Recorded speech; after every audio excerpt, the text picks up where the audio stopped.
আসসালামু আলাইকুম। আমি যে কথাটা বলবো, যাদের যে ছেলে মেয়েদের বয়স 20, 25, 30, 35, 40 বয়স হয়ে গেছে, এখনও যাদেরকে তাদের মা বাবা এখনও বিয়ে দিচ্ছে না বা বিয়ে করাচ্ছে না, তো যাদেরকে দেরিতে বিয়ে দিচ্ছে এবং যে ছেলে মেয়েগুলো প্রাপ্তবয়স্ক হওয়া সত্ত্বেও মা বাবা দেরিতে বিয়ে দিচ্ছে, এবং সে ছেলে মেয়েরা যারা বিয়ের জন্য অলরেডি প্রস্তুত এবং কি বিয়ের জন্য ছটফট করতেছেন এবং চিন্তা করতেছেন কি রে, আমার তো বয়স হয়ে গেল, এখনো মা বাবা কেন বিয়ে দিচ্ছে না আমাকে।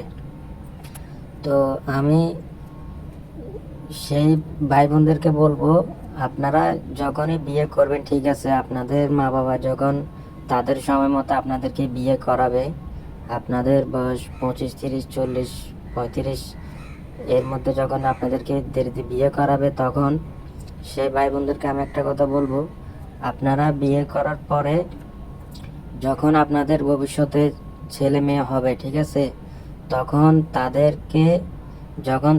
তারা প্রাপ্তবয়স্ক হয়ে যাবে এবং তারা যখন এই যে 20 বছর অথবা 20, 22 এবং 25-এর মধ্যে, ঠিক আছে, বেশি দেরি করা যাবে না।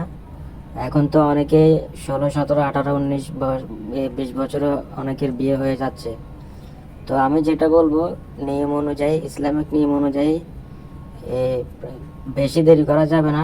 প্রাপ্তবয়স্ক হয়ে গেলে, তাদেরকে বিয়ের উপযুক্ত হয়ে গেলে তাদেরকে বিয়ে দিয়ে দিবেন।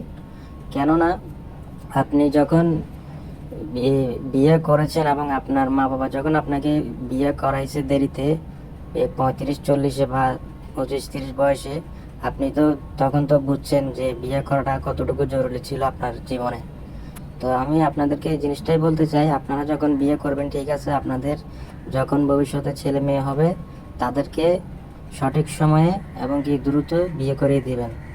এটাই বাংলাদেশের নিয়ম অনুযায়ী নারীদের 18, ছেলেদের 21, এবং এই বয়সে দ্রুত বিয়ে করিয়ে দিন তাদেরকে। আর যদি আপনি যত দেরি করবেন এবং তারা যদি জেনায় লিপ্ত হয়, এর গুনার ভাগীদার কিন্তু আপনাকে হতে হবে।